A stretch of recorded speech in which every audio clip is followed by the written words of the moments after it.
Salut à tous, et comme pour la première vidéo, je parlerai du staff devant et derrière caméra, le réal, le casting, l'habillage. Bref, vous avez un peu compris, j'agis comme un producteur. Je pense que c'est relativement simple à comprendre, hein, j'ai pas inventé l'eau chaude, et donc on y va tout de suite. Pour cette deuxième vidéo, après un manga et un animé, je vous propose ma vision d'une adaptation d'une bande dessinée. Plus précisément d'un album jeunesse créé par un Français, mais paru pour la première fois en Angleterre. Ok, on s'en va. Les Trois Brigands, écrit et réalisé par Tommy Ungerer, ou Ingéré, je ne sais pas. Artiste pictural français, né à Strasbourg en 1931 et mort à Cork en Irlande en 2019. Oui, c'était il y a peu longtemps. Il est principalement connu pour ses affiches contre la guerre du Vietnam et la ségrégation raciale, ainsi que pour ses albums de jeunesse, dont le plus connu est Les Trois Brigands, justement. Celui qui nous intéresse aujourd'hui, donc c'est parti, entrons dans le vif du sujet. Alors, les Trois Brigands racontent l'histoire de trois frères, hein, trois frères brigands, habillés de longs manteaux et hauts chapeaux noirs, l'un armé d'une grosse hache, l'autre d'un troublon, et le dernier d'un soufflet rempli de poivre. C'était une autre époque. Ils pillent les passagers des calèches qui passent et emmagasinent ainsi une fortune. Une nuit, ils braquent une calèche où se trouve une petite fille nommée Tiffany, une petite fille que l'on conduisait contre son gré chez sa vieille tante. Ils vont alors l'héberger et, sous ses conseils, les brigands vont utiliser leur trésor pour acheter un château et recueillir les orphelins. Au fil des années, les descendants des orphelins ont fini par bâtir une ville autour de ce château, entourée d'une muraille avec 3 tours évoquant la silhouette des brigands. Voilà pour le pitch de base. Alors, il faut savoir que cet album a déjà été adapté. Une première adaptation en court-métrage d'animation de 5 minutes, réutilisant les illustrations du bouquin original. Et il y a aussi eu un film d'animation réalisé par l'allemand Hayo Freitag en 2007. Ce film d'animation, en plus d'être assez beau visuellement, apporte plusieurs éléments inédits à l'histoire. Notamment la jeune Tiffany, qui est conduite à l'orphelinat au lieu d'être conduite chez sa tante. On voit la relation naître et évoluer entre elle et les trois brigands. Il y a également le personnage de la tenancière de l'orphelinat, totalement inventé pour le film. Bref, ce film est une bonne adaptation, tout en apportant beaucoup d'éléments inédits à l'histoire. Et il possède aussi quelques moments assez psychés, voire complètement déjantés, en particulier avec la drôle de dame et son obsession pour les sucreries, ou encore le gendarme avec son obsession à verbaliser tout et n'importe quoi, comme des escargots pour excès de vitesse ou deux lapins en train de baiser pour atteinte à la pudeur. Ah oui, une bonne adaptation, puis autant dans l'œuvre originale qu'elle n'en rajoute. Pour la petite précision, l'auteur de l'œuvre originale, Tommy Ingéré, a participé au scénario du film et en est le narrateur, autant dans sa version originale que dans sa VF. Voilà pour ce petit résumé de l'histoire, et maintenant place à mon idée d'adaptation. Alors oui, avant de parler du casting et des aspects techniques, j'ai décidé de parler un peu du scénario. Car comme je l'ai dit, Les Trois Brigands a déjà eu une adaptation. Ajoutez à ça que l'album de base ne compte que 36 pages, le court-métrage qu'il adapta réutilise littéralement tout le bouquin du début à la fin, et ça fait moins de 10 minutes, donc forcément, il faudra y intégrer des éléments inédits et externes à l'histoire originale. Par ailleurs, mon idée d'adaptation se rapproche en quelque sorte d'un film comme Pirates des Caraïbes de Gore Verbinski. Je vous rappelle le concept en deux, hein. C'est adapter en film une attraction de Disneyland Paris qui plus est. Mais il ne s'est pas privé de placer quelques éléments d'action, parfois violents, des morts, du sang, bref, des enjeux et des visuels plus adultes. Ce qui est la base des récits pour enfants à mon avis. Mais c'est un autre débat. Du coup, mon idée d'adaptation serait d'en faire un film pour enfants, mais pas enfantin, comme Pirates des Caraïbes, ou alors penser au voyage de Chihiro, à Hook ou encore à Harry Potter. Des films pour enfants, avec de l'action sans surplus de violence, des messages forts mais compréhensibles, etc. Bref, des films pour enfants et pas pour demeurer, différence que certains n'ont pas notée. Voilà, maintenant que j'ai situé un peu le ton du film, passons à quelques éléments de scénario. Déjà, je reprendrai une idée du film de 2007, qui est de faire des trois brigands des frères. Et pourquoi pas, sans reprendre le personnage de la matrone de l'orphelinat, l'idée qu'ils se seraient enfuis tous les trois d'un orphelinat, et vivraient depuis en reclus, puis en brigands. Cela pourrait permettre d'étoffer un peu leur personnage, et ainsi amener à des traits de caractère distincts et peaufiner leur relation individuelle avec la petite Tiffany. Et cela m'amène à un des gros changements que j'effectuerai, les armes des protagonistes. Alors, autant je garderai la grosse hache, le tromblon, mais je changerai la troisième, à savoir le soufflet au poivre.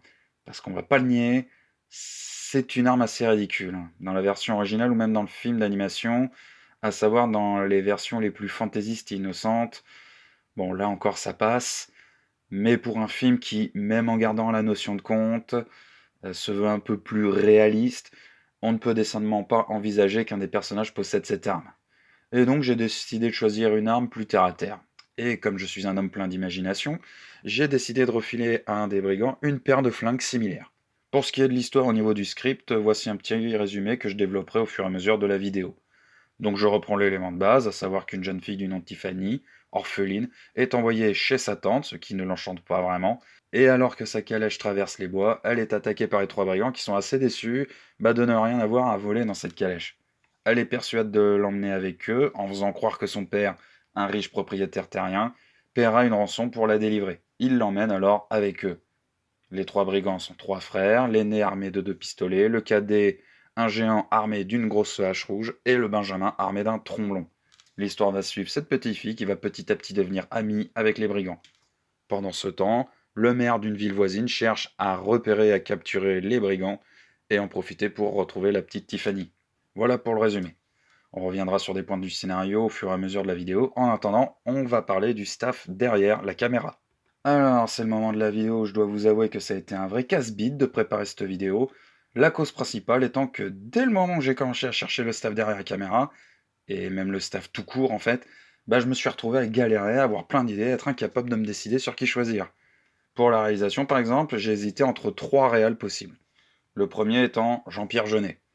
Vous le connaissez forcément, il a réalisé les films Délicatessen en 91, La Cité des Enfants Perdus en 95, Alien Resurrection en 97, ou encore Le Fabuleux Destin d'Amélie Poulain en 2001.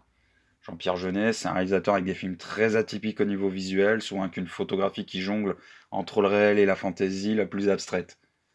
Au passage, je vous conseille les films que je viens de citer, vous ferez ainsi votre propre idée sur le style Jean-Pierre Jeunet. Par la suite, j'ai pensé à un réalisateur auquel sûrement personne n'aurait pensé si on lui demandait un réalisateur pour faire une adaptation d'une bande dessinée pour enfants.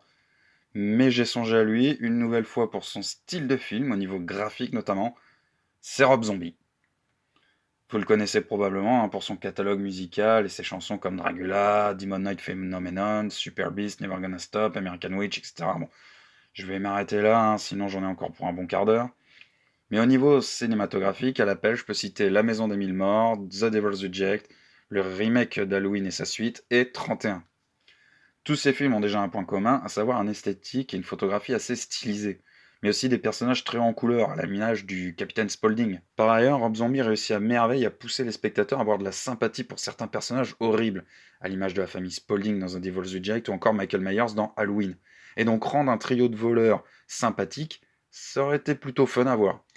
Mais j'ai exclu Rob Zombie des potentiels réels pour ce film car je trouve que c'est très éloigné de son style de film justement. Du coup, après avoir tergiversé, je me suis finalement rappelé d'un film dans ma jeunesse qui, dans mes souvenirs, a une esthétique et une photographie particulièrement magnifiques ainsi que des effets spéciaux plutôt classe pour l'époque, à savoir 2001. Ce film, c'est Le Petit Poucet d'Olivier Dahan. Donc aussi une adaptation d'un conte pour enfants. Ce film mêle très élégamment la fantaisie du conte avec la violence, ou du moins les mochetés du monde réel, puisque l'histoire prend place pendant une guerre et les protagonistes doivent affronter la famine. Et puis l'ogre qui fout la trouille quand t'es gosse, hein. D'autant qu'il y a des scènes assez dures à supporter pour un enfant. Je vous en dirai pas plus, à part regardez-le et vous comprendrez mon choix. En tout cas, c'est ce film, pour son esthétisme et sa façon d'adapter un conte, qui m'a fait choisir Olivier Dahan. Et vous me direz sûrement, ouais, mais Pierrot, choisir un réel pour seulement un film, c'est un peu léger, non? Alors pas forcément, car certains réels ont brillé avec seulement un ou peu de films. Un exemple Osef, Bruce Lee. Bruce Lee n'a réalisé qu'un film qui malgré tout est encore aujourd'hui considéré comme culte, à savoir La Fureur du Dragon. Pas convaincu? Alors Charlton qui a réalisé La Nuit du Chasseur par exemple. Vous en voulez d'autres? Démerdez-vous et cherchez par vous-même, hein. Moi j'ai la flemme. Et puis figurez-vous qu'Olivier Dahan n'a pas réalisé que ce film, il a aussi réalisé Les Rivières Pourpres 2, bon pas ouf, mais aussi Les Seigneurs, ok, mais aussi et surtout La Môme. Voilà. Donc ouais, Olivier Dahan n'a peut-être pas la carrière cinématographique la plus incroyable au monde, mais c'est pas toujours gage de qualité non plus, hein. Et au moins, j'ai grâce à son film Le Petit Poucet une vision de ce à quoi pourrait ressembler mon idée des Trois Brigands, tant sur l'aspect visuel que sur le développement des personnages, ou même juste le côté adaptation d'un conte pour enfants. Donc voilà, pour la réal. Anecdotiquement, j'avais aussi pensé à Johannes Farr, mais là c'était vraiment que pour un film, à savoir Gainsbourg vie héroïque. Et pour le coup, il y a vraiment que l'aspect un peu fantaisiste avec Gainsbourg et sa gueule qui m'a interpellé. Donc du coup, j'ai laissé tomber cette option. Voilà, fin de la parenthèse. Et depuis le début de la vidéo, vous vous dites sûrement pourquoi il insiste autant sur le côté esthétique et la photographie d'un film. Eh bien, on va y venir, mais avant cela, on va faire un petit détour par les décors. Alors dans cette partie, je vais principalement me pencher sur les décors extérieurs, donc réels, et sur des décors ou des effets visuels que j'ai pu voir dans des films, et vous balancer le nom de la société qui en est responsable. Premièrement, j'ai conservé l'idée que les trois brigands vivent dans une tour au milieu de nulle part, sur une montagne située au milieu de la forêt qui semble interminable. Et évidemment, là, des exemples de lieux ne manquent pas, surtout avec les paysages français. Et donc, après plusieurs recherches par image, j'ai fini par jeter mon dévolu sur les Hautes-Pyrénées et la Creuse, plus particulièrement le Crozant, qui nous offre des décors naturels absolument magnifiques. Comme ça, quitte à les reproduire numériquement, au moins la base sera déjà pétante. À partir de là, on peut imaginer quelques endroits plus spécifiques, qui eux sont un peu le fruit de l'union entre le réel et l'imagination. Bref, enchaînons. Il m'a fallu aussi penser à l'aspect de la planque des trois brigands, leur cachette en haut d'une montagne. Et du coup, j'ai pensé à une espèce de tour dont la forme m'a été inspirée par un phare, pas ceux d'une bagnole, bande de cons, mais ceux qu'on trouve aux abords des plages afin de guider les bateaux vers la bonne destination. Une des références qui m'est venue est celle de la maison de Pazu dans le château dans le ciel de Hayao Miyazaki, ce qui pourrait une nouvelle fois en plus avoir une lecture métaphorique. Pour l'orpheline, elle fut guidée jusqu'aux brigands, qui eux, en revanche, ont perdu tout repère depuis longtemps, d'où l'état du phare.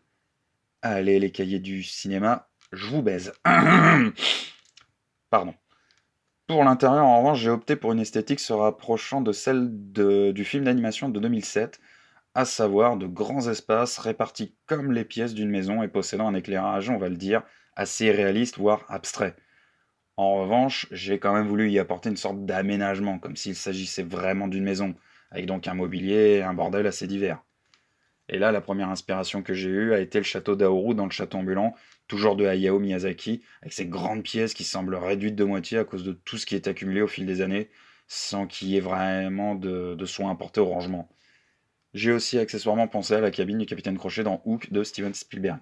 Pour sortir du repère des brigands, j'ai également pensé à plusieurs scènes inédites qui se passeraient en ville, quand les brigands découvrent un avis de recherche pour Tiffany et se rendent ainsi compte qu'ils ont été trompés par la gamine. Alors, dans l'album, c'est pas évoqué, dans le film, ils le découvrent dans la forêt, et plus d'aucun viendrait me dire: «Mais Pierrot, pourquoi ils iraient en ville? Ils risqueraient de se faire remarquer, Trouduc.» Ce à quoi je te répondrai que si t'étais un voleur, est-ce que tu braquerais les gens à visage découvert afin d'être reconnu, lamentable sac à merde? Donc ta gueule, et attends, je vais y venir. Et donc oui, une ville, dirigée par un maire peu scrupuleux, sur lequel on reviendra. Pour cette ville, étant donné que j'ai pensé que l'action se déroulerait vers le XVIIIe siècle, il me faudra évidemment m'inspirer de ce à quoi pouvaient ressembler les villes à l'époque. Et si j'utilise l'imparfait, c'est parce que n'y étant pas à l'époque, je ne peux pas dire avec exactitude à quoi elle ressemblait, mais je digresse. Alors, pour ce qui est de mes inspirations concernant cette ville, j'ai évidemment pioché dans des villes où l'action se déroule à peu près à la même époque, soit 17e, 18e siècle. Pour commencer, jetons un rapide coup d'œil sur cette période au niveau historique. Le XVIIe est marqué par l'assassinat de Henri IV en 1610, le règne de Louis XIV. Cette époque est également marquée par Galilée, Descartes ou encore Newton, la guerre de 30 ans, conflit armé s'étendant de 1618 à 1648. Au niveau des arts, on peut relever des noms connus comme Molière, Corneille, Racine, Shakespeare, De La Fontaine pour les écrivains, le Caravage, Velázquez, Rembrandt pour la peinture, Vivaldi pour la musique. Enfin, concernant l'architecture, car c'est le sujet de ce point, notons l'architecte Louis Levaux pour le château de Vaux-le-Vicomte et André Le Nôtre pour ses nombreux jardins, ou encore Jules Hardouin Monsart pour ses nombreuses œuvres. Pour ce qui est du XVIIIe siècle, c'est un siècle qui a une place particulière dans l'histoire, hein, notamment en France. L'événement majeur étant la Révolution française, hein, du 5 mai 1789 au 9 novembre 1799, mais aussi le siècle appelé le siècle des Lumières, le traité de Paris qui mit fin à la guerre d'indépendance d'Amérique. Bref, une période très riche en événements. Notons aussi les nombreuses épidémies qui survinrent à cette époque, notamment des panzoutises. Pour ce qui est des personnalités marquantes de ce siècle, notons en vrac que Louis XV, de Beaumarchais, le marquis de Sade, Goethe, Voltaire, Rousseau, Montesquieu, Diderot, Kant ou encore l'architecte Jean-Germain Soufflot. mais aussi surtout des musiciens avec Salieri, Mozart, Haydn, Handel et Bach. À noter aussi que ces 2 siècles sont marqués par ce qui est couramment reconnu comme l'âge d'or de la piraterie, qui s'étend à peu près de 1650 à 1730. Et là encore des noms célèbres, comme François Lolaunay, Henry Morgan, Bartholomew Roberts, Black Sam, Anne Bonny, Mary Read, Charles Vane, Jack Rackham, Edward Lowe ou encore La Buse. Voilà pour les événements et les personnalités de l'époque, liste non exhaustive. Alors vous allez me dire, c'est bien beau de nous étaler ta science, piocher en partie sur Wikipédia, mais à quoi ça sert? Eh bien en soi, pas à grand chose, si ce n'est que c'est important, à mon humble avis, de situer un peu l'histoire dans l'espace-temps avant de la raconter. Et y a pas à dire, je gère sa mère pour ce qui est de parler.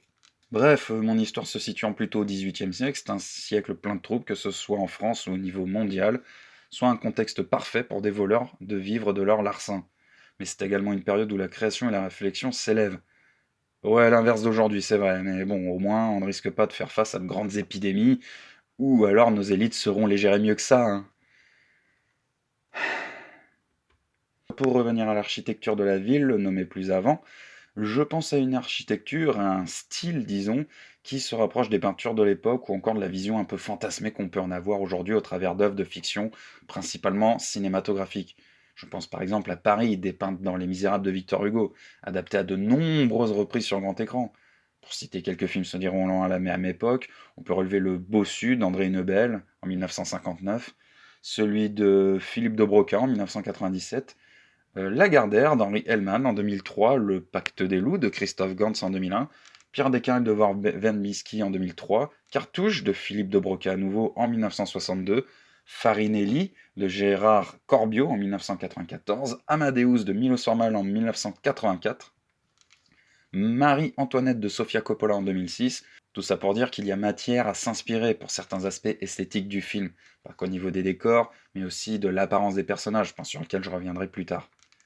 Pour finir avec ce point, qui commence à trop durer, je dirais simplement que la ville sera créée à partir d'éléments préexistants et donc serait en toute logique fabriquée en studio, comme cela a pu être le cas avec le film Gangs of New York de Martin Scorsese, où toute l'action se déroule dans un quartier construit en studio.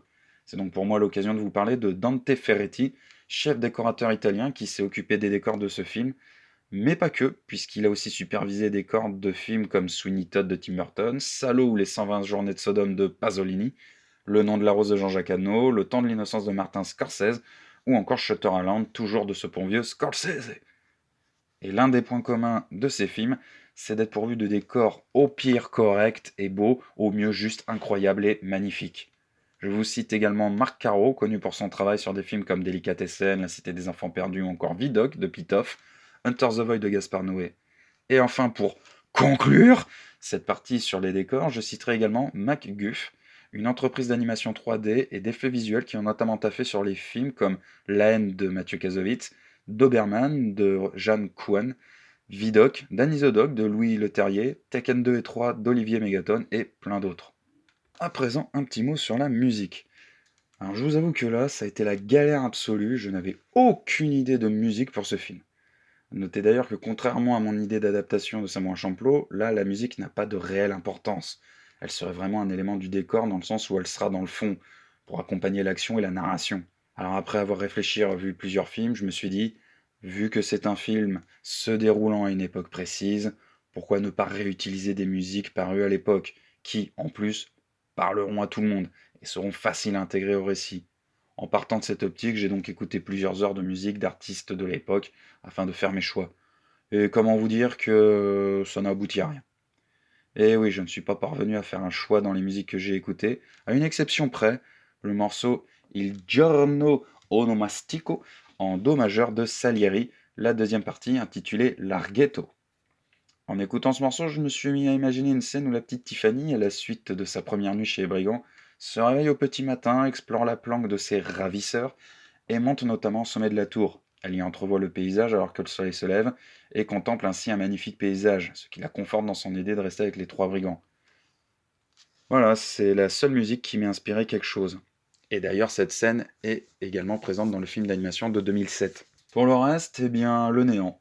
Même en sortant de la musique classique, rien ne m'est venu. Et alors je me suis dit qu'au lieu de m'emmerder à chercher des musiques préexistantes, pourquoi ne pas faire appel à un compositeur déjà connu? Et quand on vous parle de compositeurs de musique de film, il y a majoritairement deux noms qui ressortent, à savoir Danny Elfman et Hans Zimmer. Et pour cause, ils ont réalisé tellement de musique, de tellement d'œuvres connues, voire cultes, qu'on ne peut que connaître ces deux noms. Mais me concernant, j'ai jeté mon dévolu sur quelqu'un d'autre. Howard Shore. Qui est Howard Shore, me demanderez-vous, avide de connaissances? Eh bien, pêle-mêle, il est compositeur de presque tous les films de David Cronenberg, de Philadelphia de Jonathan Demme, Deadwood de Tim Burton, de Seven de David Fincher, Gangs of New York, Aviator, Le Loup Wall Street, et des putains d'infiltrés de cet indémodable Scorsese. Mais aussi, petite précision, hein, les sagas, Le Seigneur des Anneaux et du Hobbit de Peter Jackson. En somme, le mec est un putain de génie de la musique. Donc ouais, avec un mec comme lui en tête d'orchestre, je pense qu'il y a moyen de toper pléthore de pépites. Allitération pépito. Maintenant que cette partie est terminée, je vais aborder les personnages et avec eux, un peu tout le reste. C'est-à-dire les acteurs, les personnages, leur apparence et donc les costumes, ainsi que quelques éléments de scénario que je développerai au fur et à mesure. On va commencer tout de suite avec les trois brigands. Alors déjà pour ce qui est de leur nom, étant donné que on va être amené à les suivre sur une certaine durée, il va sans dire qu'il leur faudra un nom. Car objectivement, on va pas se mentir, mais ça risque de devenir très vite usant s'ils n'étaient appelés que les brigands, ou brigands 1, 2 et 3, surtout avec la petite orpheline. Et sachant qu'ils vont l'adopter, vous imaginez, parents 1, 2 et 3, ce serait complètement ridicule. Comme dans la vraie vie, oui. Cela étant dit, je me vois mal leur attribuer des noms comme ceux du film de 2007, à savoir Grigou, Filou et Rapia. Soyons sérieux 2 minutes. Du coup, la première grosse galère a été de leur donner des noms. Autant je suis assez créatif la plupart du temps, autant quand il s'agit de donner des noms, j'ai tendance à patiner. Et là, je vous avoue que je n'avais aucune idée de nom pour les trois protagonistes. Alors pour avoir de l'inspiration, je suis allé checker sur internet, comprenez par là Wikipédia la plupart du temps, et je me suis mis à regarder les bandits célèbres. Pour éviter d'en avoir 2000 qui me tombent dessus, je me suis limité aux brigands qui n'avaient pas vécu après le 19e siècle. Ainsi, il n'y aura pas de Patrick ou de Nicolas, comprendra qui pourra. Et il y avait quelques noms qui ressortaient, parmi eux Cartouche, Billy the Kid, Robin des Bois, Jesse James ou encore Cole Younger. Bref, ça fait déjà du choix. Sans oublier les noms de pirates évoqués plus tôt. Alors les noms que je leur ai attribués ne sont pas définitifs et peuvent être sujets à modification. N'hésitez pas à me faire part de vos idées dans les commentaires. Mais pour plus de facilité pour la suite de vidéo, j'ai décidé de les nommer ainsi. Pour les nommer Charles, en référence à Charles Vane, le cadet Billy, en référence à Billy the Kid, et le benjamin Robin, en référence à Robin des Bois. En plus, comme ça, chacun a un nom qui renvoie à différentes facettes du bandit. Charles Vane qui a vraiment existé, Billy the Kid qui était un surnom, et Robin des Bois qui est fictif. Comme ça, pas de jaloux, tout le monde est content. On va ainsi pouvoir entrer dans le vif du sujet, comme Weinstein dans La Fange. Et donc pour Charles, l'aîné des trois brigands, j'ai pensé de prendre un acteur charismatique, avec une gueule, un côté violent et badass, mais qui, lorsqu'il sourit, peut avoir l'air tellement... Zach McGowan. Oui, oui, Zach McGowan. Encore. Je sais, je l'avais déjà choisi pour un rôle secondaire dans ma précédente vidéo, mais j'y peux rien si ce mec me rend tout chose. Et puis rien ne m'empêche d'imaginer de me créer mon propre crew récurrent d'acteurs, comme l'ont fait Tarantino ou Rob Zombie. Bref, Zach McGowan dans le rôle de Charles. Eh bien, un mec d'1m83, bâti comme un dieu, qui a tenu le rôle d'un des plus bourrins mais attachants personnages de la série Black Sails. Un acteur tellement charismatique, en d'autres mots. Voilà quoi, je vais pas revenir trop en détail sur cet acteur, je crois que j'en ai suffisamment parlé dans ma première vidéo. Non, en revanche, je vais développer mon idée du personnage, et pourquoi je trouve que ce serait intéressant que ce soit Zach McGowan qui le campe. Déjà, pour le rôle de l'aîné des brigands, ça me semble intéressant si on se réfère à son rôle dans Black Sails, mais cette fois par rapport au personnage de Jack Rackham, interprété par Toby Schmitz. Dans cette série, Charles Vane est le capitaine et Jack son second, et malgré les conflits et autres mésaventures qui vont les opposer, Charles a un côté grand frère avec Jack. Dans la première saison, Charles domine Jack, cependant ce dernier veille à plusieurs reprises sur lui, notamment lorsqu'il touche le fond. Il essaye de sortir de cette galère, quitte à se confronter au fameux Fuck you, Jack. Et à la fin de la saison 1, alors que Jack, sous l'influence d'Anne, a agi avec traîtrise envers ses frères, Charles le punit de la pire façon qu'il soit, tel un grand frère qui serait agacé, voire dégoûté des agissements de son petit frère, qui essayait uniquement de s'élever, à ses yeux, mais aussi aux yeux de tous. Leur relation s'améliore dans la saison 2 lorsqu'ils font la paix, et le point culminant est atteint dans la saison 3. En effet, Charles est acculé de toutes parts, trahi par tous, sauf par Jack, qui l'aide à s'en sortir. Charles lui rendra l'appareil, se condamnant ainsi d'ailleurs. C'est au cours de cette saison que l'on voit le plus le lien qui les unit. Un lien puissant, fraternel, qui malgré tout ce qui a pu se passer entre eux reste fort. au point qu'à la mort de Charles Vane, Jack Rackham décide de le venger et de perpétuer sa mémoire, en empêchant notamment qu'elle ne soit salie. Une complicité forte qui peut faire penser à une relation entre deux frères. Voilà pourquoi mon choix s'est tourné vers Zach McGowan, en dehors de son physique et de sa voix d'ASMR, que je peux écouter en boucle pendant des heures. En dehors de ça, je trouve cela intéressant de voir ce grand bourrin faire preuve de sympathie et commencer à avoir de l'affection pour Tiffany. Dans mon idée, il est avant tout protecteur envers ses frères avec lesquels il s'est enfui de leur orphelinat, le même où était conduit Tiffany. Au début appâté uniquement par la promesse d'une rançon pour la gamine, il décide de la chasser lorsque lui et ses frères découvrent la vérité sur elle, et donc le fait qu'ils ne toucheront rien, et qu'ils l'ont, techniquement, logé gratos. Ce sont ses frères qui décident en premier d'aller l'aider et de la ramener. Imaginez une scène de nuit, un orage assez violent, avec comme seule luminosité pour les personnages leur lanterne et quelques éclairs. Alors, se remémorant le passé et pourquoi ils ont fui l'orphelinat, Charles décide de les rejoindre. C'est lui qui trouve Tiffany qui la ramène avant d'alerter ses frères. S'en suivrait ensuite une scène où tous les quatre se retrouvent attablés, à parler, rire et faire une partie de cartes, Tiffany sur les genoux de Charles. Bref, l'idée d'une scène touchante, voire émouvante, qui affiche au grand jour le grand cœur de Charles, et surtout sa haine envers le monde extérieur. Mais Tiffany lui apporte ce petit sourire, cette petite touche de joie enfantine qui illumine ses journées. D'où le fait qu'à la suite de sa première nuit chez Bandit, c'est elle qui illumine leur habitat en ouvrant les volets, en allumant les bougies et en accédant au toit. Voilà grosso merdo pour l'aspect psychologique du personnage. Passons maintenant à l'aspect physique. Et ce point va être abordé en deux parties. Premièrement, ses fringues et ses accessoires. Eh bien, figurez-vous que j'ai décidé d'être un peu feignant, une fois n'est pas coutume, puisque je pense l'affubler du même genre de fringues que l'acteur portait dans Black Sails. À savoir une chemise déboutonnée au niveau du col, un pantalon assez serré avec une ou deux grosses ceintures en cuir, et des bottes sanglées avec des éperons. Voilà, je trouve ça classe quand un perso marche et que ça fait cling-cling. En dehors de ça, j'ai pensé à quelques accessoires comme des bagous, car après tout, outre le fait de détrousser les gens, regardez les tableaux de l'époque, hein, les mecs étaient à burn dans la sape et dans le bling-bling. D'ailleurs, je pense lui faire porter une boucle d'oreille assez particulière qui fasse le tour de l'oreille. L'idée m'est venue avec le personnage de Pietro dans la série Spartacus. Voilà, rien de très extravagant, même si lors de leurs méfaits, ils sont habillés de sorte à ne pas être reconnus. Et justement, waouh! Cette transition!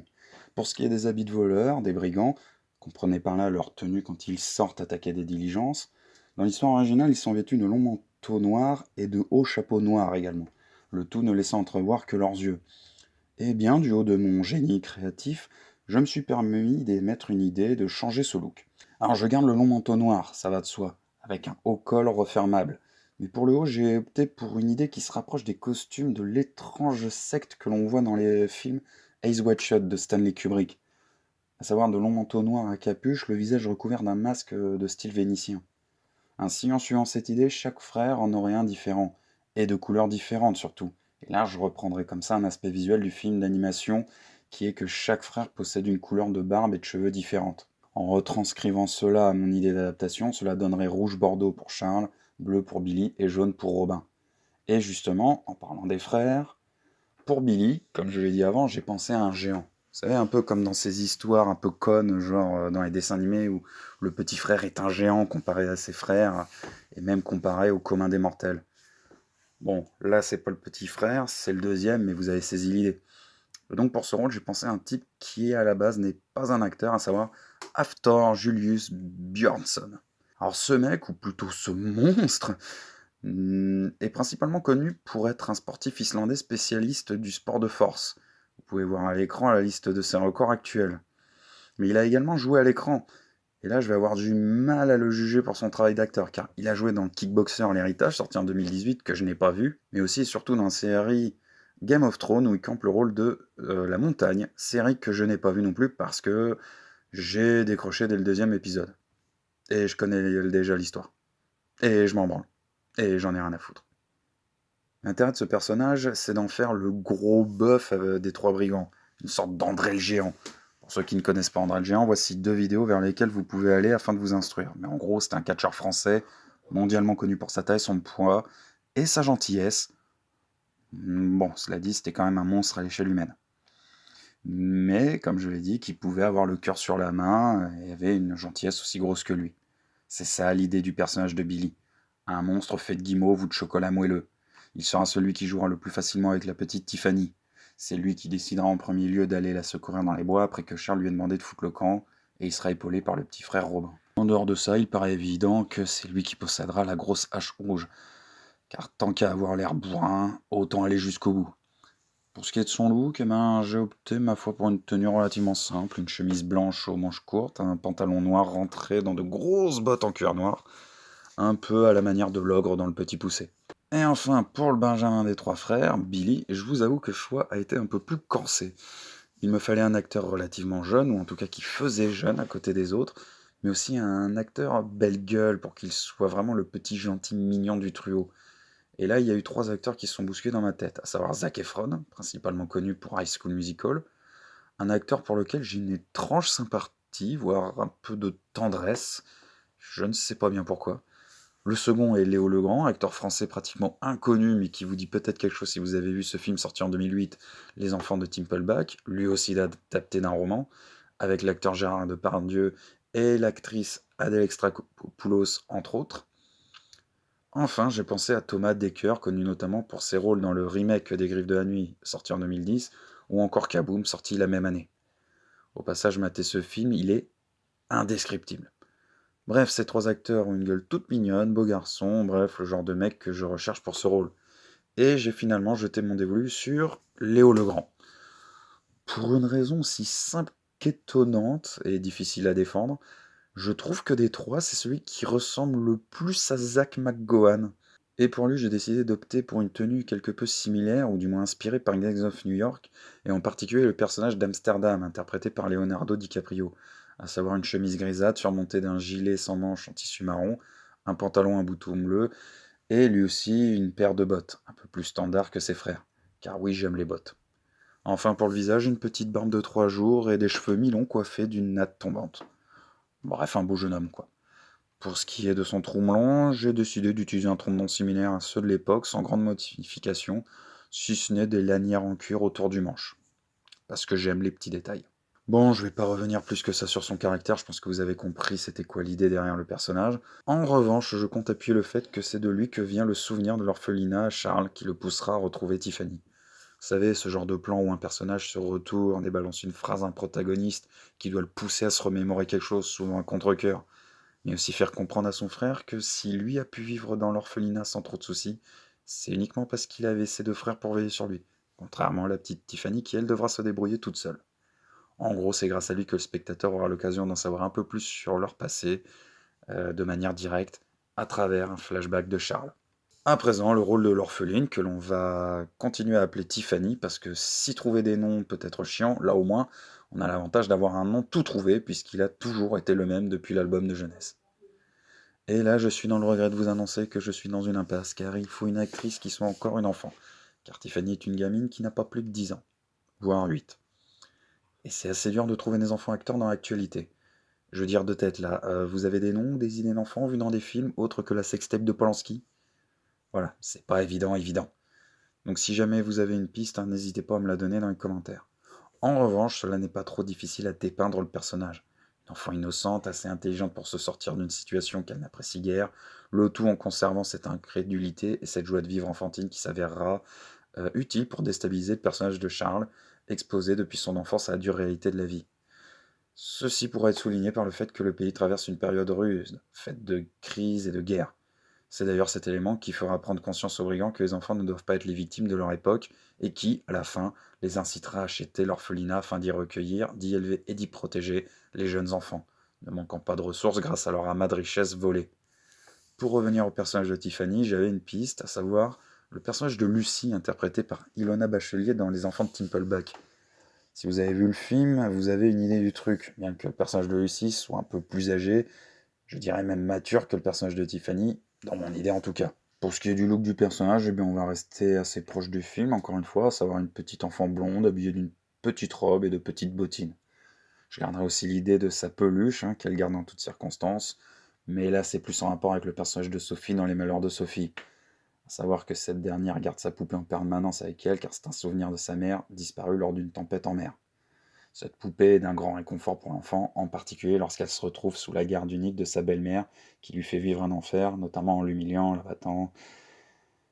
Je regardais la série animée quand j'étais gosse et je peux vous dire que ça me soulevait le palpitant des fois. Cœur, foie, lol. Mais bon, on s'en branle. Histoire d'épaissir un peu le personnage, j'ai pensé à un retournement de situation, une scène dans laquelle Tiffany échappe à la surveillance des trois brigands et se fait récupérer par deux chasseurs qui la reconnaissent. En effet, le maire de la ville voisine a promis une forte récompense à quiconque la retrouverait. Et alors qu'elle est emmenée de force chez Orphelina, après un petit détour devant la foule en compagnie du maire, où elle a refusé de dénoncer les trois brigands, elle est secourue par ces trois derniers sur la route, en terrain dégagé, ce qui soulignera l'affection que ces derniers éprouvent à son égard. Ce sauvetage sera lancé par Charles afin de vraiment appuyer son évolution au fur et à mesure du film. Ainsi, ces derniers la sauvent, mais sont ainsi repérés, n'ont d'autre choix que de fuir, emportant tout ce qu'ils peuvent, enterrant le reste. Ce n'est qu'après être sauvés qu'ils décideront de racheter l'orphelinat. Je trouve ces quelques aspects ajouts intéressants car ils pourront amener quelques rebondissements dans l'intrigue, ainsi que de l'épaisseur chez les personnages. À présent, une idée originale, je veux dire par rapport au livre d'origine, enfin plutôt un personnage original, car oui, le film de 2007, comme je l'ai déjà dit, a créé le personnage de la responsable qui gère l'orphelinat, où devait se rendre Tiffany. Cela dit, vu que je reprendrai pas ce personnage, ou plutôt pas avec une telle importance, j'ai opté pour un personnage peut-être moins typique, mais qui peut être intéressant à développer, j'ai nommé le maire. Bon, j'en ai déjà parlé un peu avant. Mais voilà, juste un maire, enfin le maire, pas de nom, pas de prénom, car quand on veut vraiment déshumaniser un personnage, le meilleur moyen d'y parvenir, c'est de pas le nommer. Pourquoi le déshumaniser? Eh bien parce que je ne compte pas en faire un personnage sympathique. Pas un méchant, mais un personnage opposé au héros de l'histoire. Imaginez un maire qui a du mal à contenir la foule et surtout son approbation en vue de prochaines élections, par exemple, car il ne parvient pas à entraver les actions des brigands, et qui en même temps s'en sert comme d'un prétexte pour imposer une sorte de surveillance accentuée sur la population. Oui, il y a quelques parallèles à faire avec nous, c'est vrai. Donc voilà, une ordure qui parvient à se maintenir en place jusqu'au jour où, bordel de cul, une enfant a disparu. Alors là, il s'agit pour lui de sauver son cul et de tout mettre en œuvre afin de la retrouver. Et ce, uniquement pour le bien-être de ses gamines. La notion de sondage ou d'élection n'est absolument pas présente. Je sais pas si c'est évident, mais je force un tout petit peu ma voix pour faire ressentir du sarcasme dans ce que je dis. Un personnage secondaire qui sera une sorte d'antagoniste de Second Zone, car il n'a pas besoin d'être particulièrement mis en avant. D'ailleurs, j'ajouterai que c'est directement à lui que les brigands rachèteraient l'orphelinat, histoire que le spectateur ait un sourire en se disant « Ah, ils l'ont bien eu ». Ainsi, il serait tranquille, tandis que la population viendrait acclamer ce trio de sauveurs, au détriment du maire lui-même. Ouais, histoire de bien l'enterrer comme il faut. Oh, et pour l'interprète, j'avoue que j'y ai réfléchi que tardivement, mais en gros, je voyais un personnage à la manière de Phineas Everglot, le paternel de Victoria dans Les Noces funèbres de Tim Burton. Donc comme interprète, pourquoi pas Cadmerade. Oui, Cadmerade. Cadmerade. Cadmerade. Cadmerade. Alors, je vais vous avouer un truc tout de suite, j'ai de la sympathie pour ce mec. Je sais pas pourquoi, si ce n'est qu'il a juste l'air sympa. Et en passant, il n'a pas joué que des rôles de bouffon, hein. À titre d'exemple, il y a son rôle dans Les Choristes de Christophe Baratier. Alors ça reste une comédie, mais il n'en reste pas moins que son personnage est sérieux et loin de ses côtés bouffonsques que la plupart lui connaît. Il y a aussi son rôle dans la série Le Baron Noir, que je n'ai pas vu à l'heure actuelle, ou en tout cas je n'en ai vu que des extraits, mais qui réunit des critiques plutôt élogieuses, d'autant que la série parle d'intrigue politique. Hé hé. Enfin, un dernier rôle secondaire notable, celui de la responsable de l'ancienne orphelinat des brigands. Comme je l'ai dit, l'orphelinat n'est présent qu'au travers de flashbacks des trois brigands, et avec le personnage de celle qui le dirigeait à l'époque et probablement encore aujourd'hui. Chacun des trois frères aura son flashback de l'orphelinat, et d'un moment particulièrement marquant qui les a poussés à s'en enfuir et qui les hante encore aujourd'hui. Ce seront d'abord Billy puis Robin qui auront leur flashback alors qu'ils cherchent Tiffany dans la forêt. Ensuite, ce sera Charles, ce qui le poussera à partir également à la recherche de l'enfant. Pour ce rôle, j'ai pensé direct à Valérie Carsanti, principalement connue pour avoir joué dans Scène de ménage. Et non, ça n'a pas de lien avec ses nichons. Sérieux, les mecs. Non, juste parce que je trouve que ça lui irait bien de jouer le rôle d'une connasse castratrice. Ne me faites pas dire ce que je n'ai pas dit, elle n'a pas l'air d'être une connasse, ni castratrice, au contraire, mais allez savoir pourquoi j'ai envie de l'avoir joué un rôle de ce genre. Si vous voulez un exemple pour son caractère, vous voyez un mélange entre la marade dans Cendrillon de Disney de 1950 et Demi Moore dans Harcèlement de Barry Levinson. En gros, une connasse qui manipule les autres tout en aimant les faire souffrir. Oui, une pute, ouais. Bon, c'est ici que se termine cette vidéo sur cette idée d'adaptation. J'espère qu'elle vous aura plu. Elle aura mis du temps à sortir, car du temps à être écrite et montée, vu que je fais mes vidéos un peu à l'instinct et au gré de mes inspirations. Du coup, je m'excuse aussi si elle a été un peu confuse au vu de toutes les informations que j'y brasse. J'ai essayé de rendre ça le plus clair possible. Au passage, sachez que je rencontre actuellement quelques problèmes techniques, donc si la qualité du son n'est pas ouf, je m'en excuse aussi. Alors il y aura d'autres épisodes de mes adaptations, je sais pas encore sur quoi portera le prochain, j'ai plusieurs idées qui se baladent. En tout cas, si ça vous a plu, n'hésitez pas à me le faire savoir avec un pouce en l'air, un commentaire, bref, vous connaissez la chanson. Je vous donne rendez-vous pour une prochaine vidéo. Ciao tout le monde!